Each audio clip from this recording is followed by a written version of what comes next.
The Icons of Real Estate Podcast. Are you ready to learn the proven money-making secrets from top-producing Icon agents? Ready to skyrocket your business? This podcast is for you.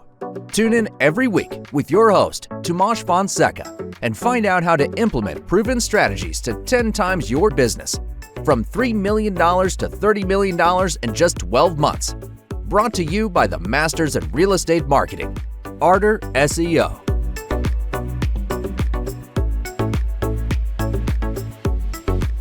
Hello and welcome to the Icons of Real Estate Podcast. I am your host, Timothy Kaitano, and today, ladies and gentlemen, I have a special guest joining me. I think the best way to describe her is she's a luminary in the real estate industry. And you know us here at Icons of Real Estate, we celebrate women that are pace setters, the trailblazers in the industry. And she is no exception, ladies and gentlemen. She is greater than any magician on earth because if you give her a house, she's going to make it disappear. And she will leave you with a smile shortly after that. She has helped many families get their dream homes. And she's here to share her story and her secrets that got her success. So, ladies and gentlemen, help me welcome Katie Day. Welcome to the podcast. Hello, thank you. Thank you for having me. Oh, yeah, no, thank you. Thank you. I know that this is a very busy career. It's a very demanding career, and we really appreciate you taking time to be with us today.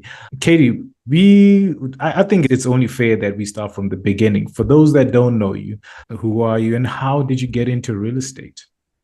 Yes, I am in Sioux Falls, South Dakota. I've been selling real estate. I'm on my 11th year of selling, and I've been in real estate for almost, it's 2024. I started in 2008 in the beginning doing admin work and did that for a few years before I got licensed. And before that, I actually was in the medical field and did that for 9 years and couldn't be happier that I made the change. I absolutely love real estate. There is not a day that goes by that I don't learn something new. Mm-hmm. And I think getting into real estate, especially in the first year, can be a bit challenging. Can you just share, like some of the challenges that you faced within your first year of being in real estate and how you overcame them? Yeah, I think a lot of it is learning a system that works for you and making sure you are blocking off time each day to do follow-ups and contacting new people. I always tell people it is going to cost money to make money, just because I would say those first few years of getting your name out there, you're a real estate agent. You're not a secret agent. You need people to know your name. You have to put it out there consistently. In the town I'm in here, we have almost 1,000 agents in our local MLS. And if we aren't staying front of mind, they're going to see another name and it could be the one that they end up calling. So just really keeping that front of mind mentality and doing pop buys. It doesn't have to be something extravagant or expensive. Making sure you're handing out business cards, making new connections, setting up coffee with somebody, whether they're in the industry or not. Maybe it's just a vendor that you can create a relationship with because they're going to have people that they're talking to that need a real estate agent. So just making a lot of connections. I don't know how people that haven't lived in a community their whole life end up doing it, just because I've been here pretty much my entire life. And I know how hard it is knowing, I feel like a lot of people. I can't imagine moving somewhere when you don't know a lot of people coming into a business like this, but I know people are able to make it happen. I would say 90% plus of my business is referral based, friends, family, and clients that I've served in the past, referring other people to me.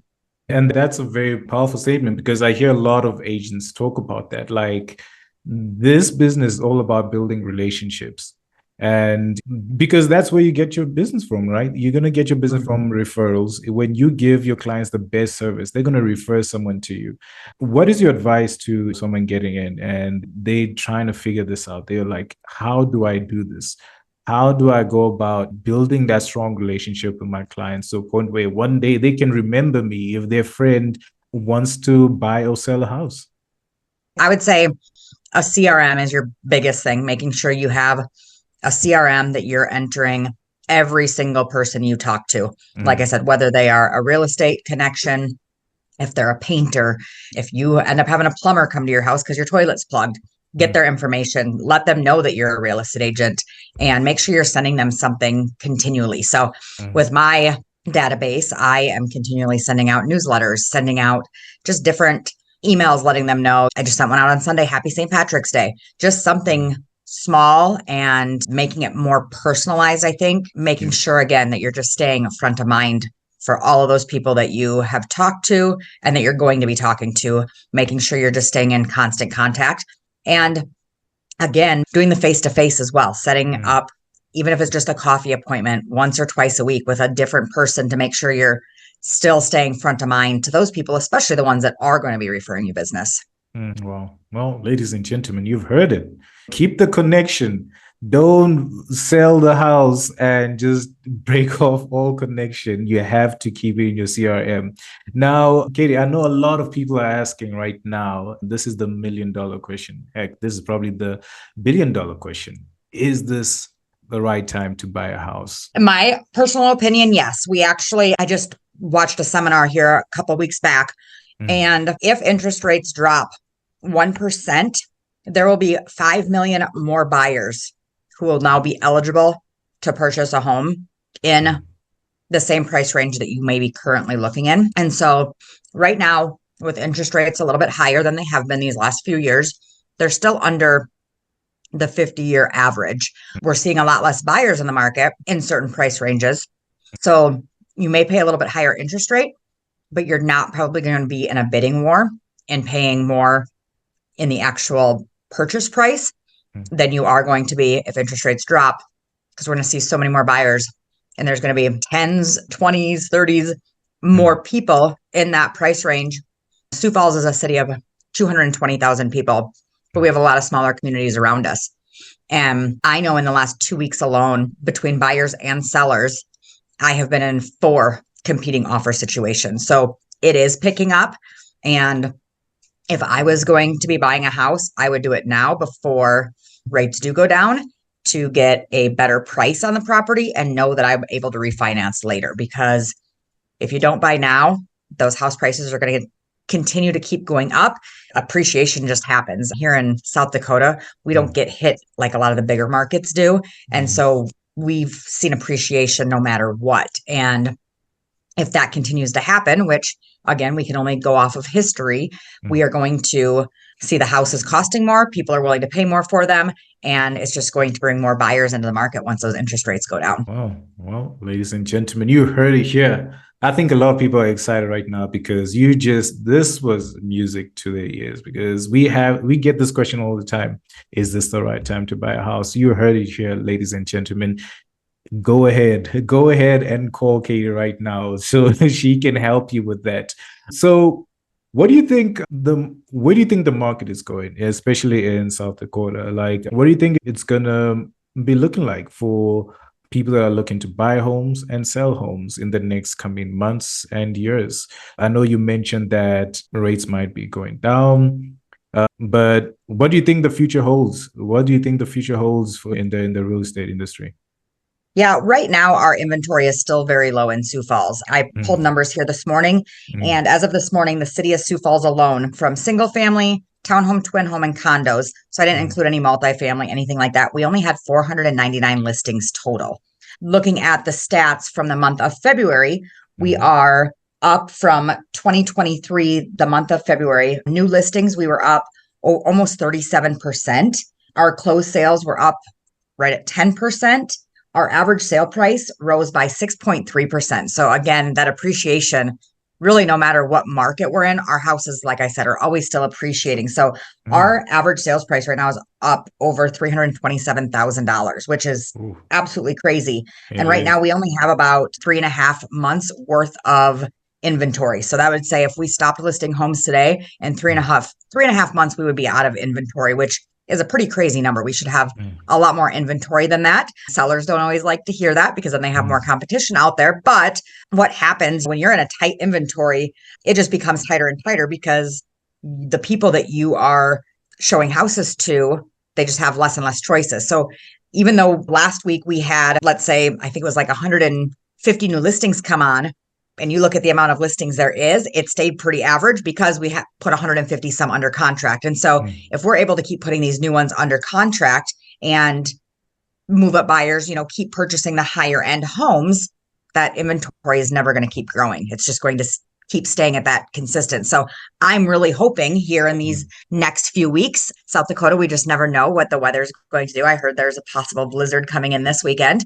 So that can always hurt. People hold off on listing their houses because of that. But a lot of people, especially people with families, kids in school, hold off until closer to school getting out. So they're not moving kids from one school to another 2 weeks before school's out, that type of thing. So a lot of people will wait until even beginning of May to list their home so that their closing is right after school gets out. But I would say anytime here coming up in these next probably 2 to 4 weeks is going to be the best time to list. So you can hopefully beat a bunch of that competition and get your house under contract before a lot of listings come out after the school year gets out.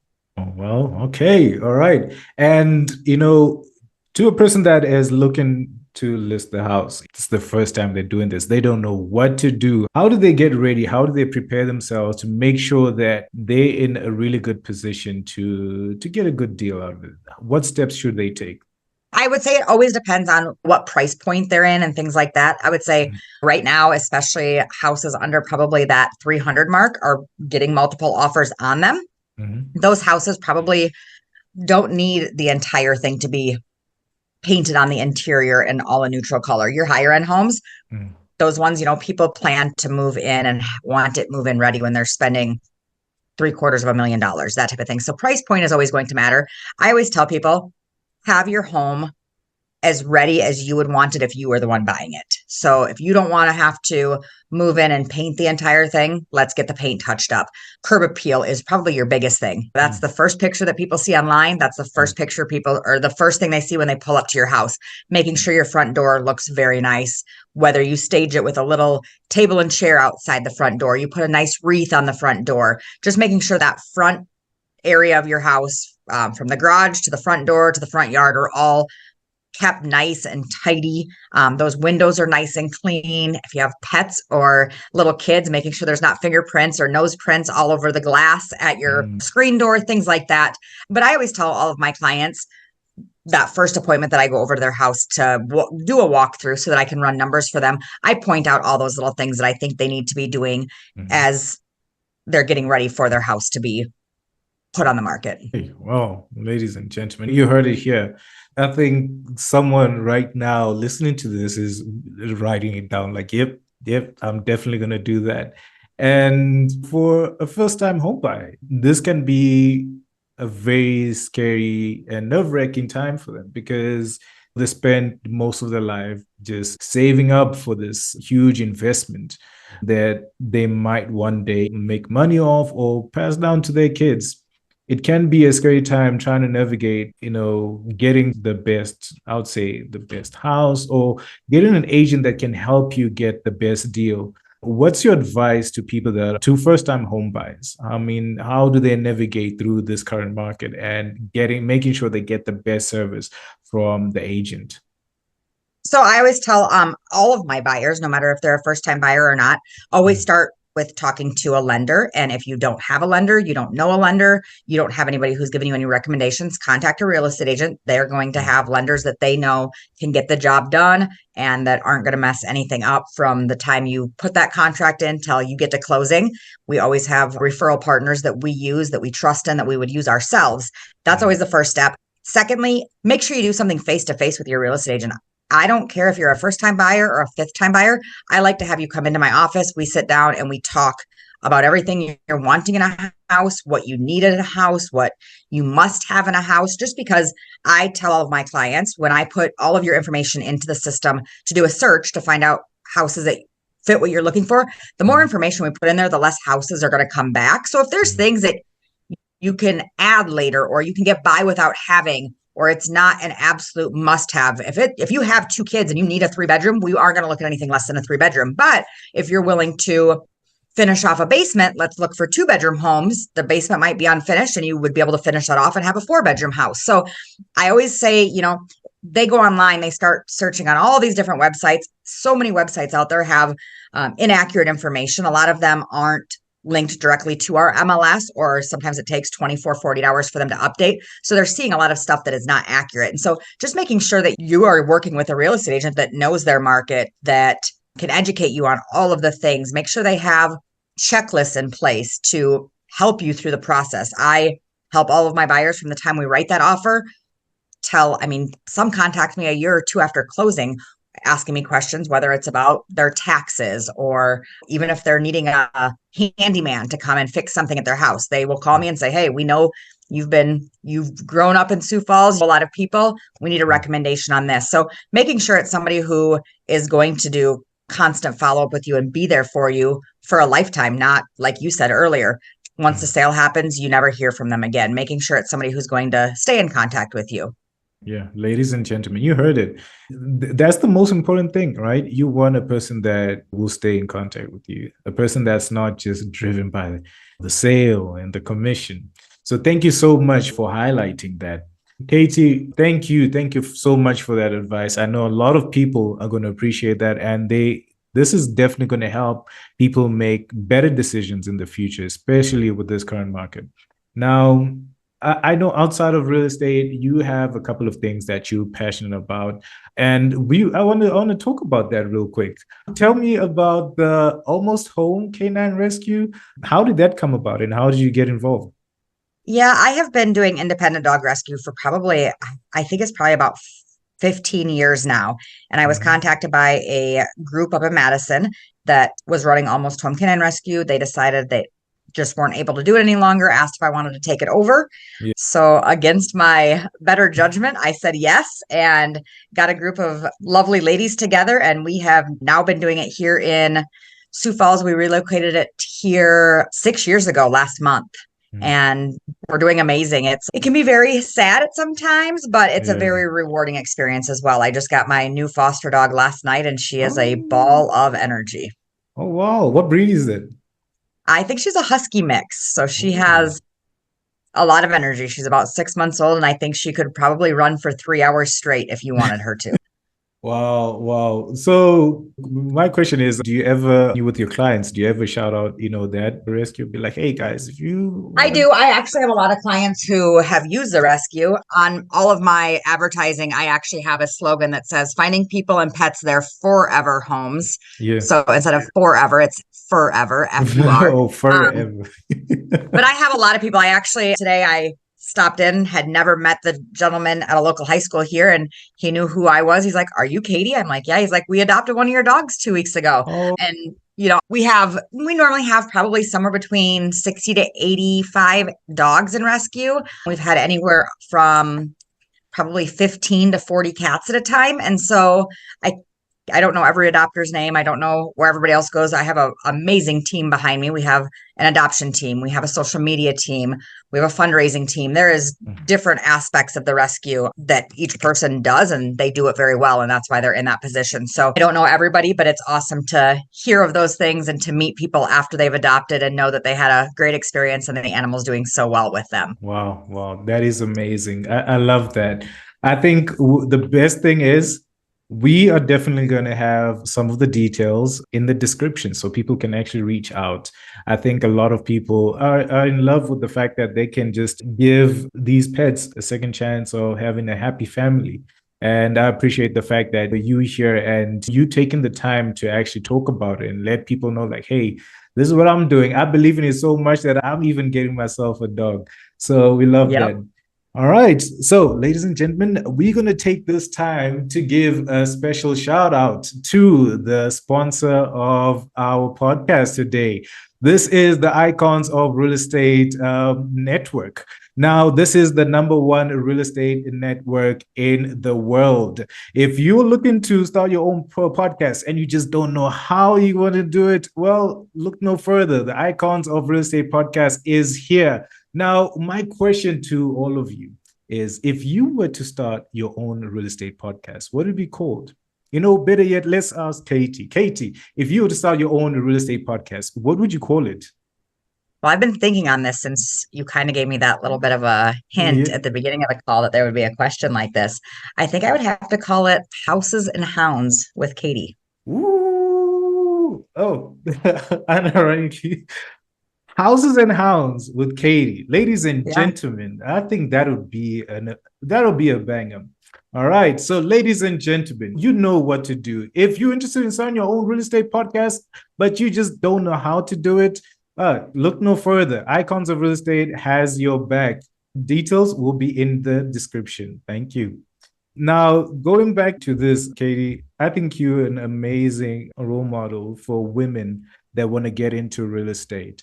And I say this because a lot of people tend to think that it can be challenging, especially for women and especially for a mom. What advice do you have to women that are trying to get into real estate, but they just don't know how to go about it? They have the fear of the unknown. Like, will I still have time for my family? Will I still have time for my dog? Will I be able to build wealth for my family? There's so many questions that come with making this decision. And I know that it can be a bit stressful for women that want to get into it. So what is your advice to them? I would say start out with a good, strong SIO, have a good sphere of people that you're going to start contacting right from the bat. Again, like I said, you're not a secret agent, you're a real estate agent. So make sure you're getting the word out there to every person right away, making sure that you do have some financial backing in the beginning. Like I said, it's going to cost you money to be able to make money. You're going to have to get promotional things. You're going to have to order signs and business cards, all of those things. I mean, you want to hand business cards out to every person that you talk to. And so you're going to need to spend the money to be able to get those. And I always say, whether you're a new agent or you're an old agent, you have to still set boundaries and you have to learn how to say no. And whether it might be a little white lie that you're telling because you don't want somebody to know that you're going to your kid's soccer game. Maybe you don't think that they'll understand. Maybe it's somebody who doesn't have kids. You just have to use, and again, you're not really telling a white lie. You're saying, I'm already booked at that time, or I have a prior commitment or an appointment. So you're not telling them your entire personal life, but you have to set those boundaries, because if not, you're going to push your friends and your family and things like that away if you're never involved with them. So you just have to set those boundaries of when you're going to be working, when you're going to be answering your phone, when you're going to be responding to emails, because again, we kind of live off of our phones. You want to make sure you're setting time apart, that you're not on it when you're trying to spend time with your family at the dinner table and things like that. So a lot of time blocking goes into it, again, whether you're new or old. All right. All right. Thank you so much for that. Now, for anyone that might want to reach out to you, because I know you're definitely going to have a lot of people reaching out, people being like, hey, I need to sell my house, or hey, I need to buy a house, or hey, can you help me get a new furry friend? How can people reach out to you? My cell phone number is 605-941-6903. Otherwise, email katie@homesofsiouxfalls.com. All right, ladies and gentlemen, you heard it here. I told you guys that women are taking over this industry, and it just shows with the amount of knowledge that Katie has. Pretty nervous for you guys out there. Katie, thank you so much for taking the time to be with us. We really do appreciate it. And I know that the Icons audience also appreciates you taking the time to share some real estate education about the current market and the industry as a whole. Now, I do want to say that we appreciate you, and we would love to even have you on the show in the future. And I know that people will definitely be asking for you. So thank you so much. And I hope you have a prosperous career. Thank you very much. All right, ladies and gentlemen, thank you so much for tuning in. And if this episode has added value into your life, do your friend a favor. Why don't you share it with them? Why don't you share this with a friend that's looking to buy a house or sell a house, or a friend that wants to get a new furry friend? Do them a favor, share this with them, and trust me, they'll love you forever. It's been your host, Timothy Kaitano, with the lovely Katie Day. Ladies and gentlemen, I'll see you guys again soon. Cheers.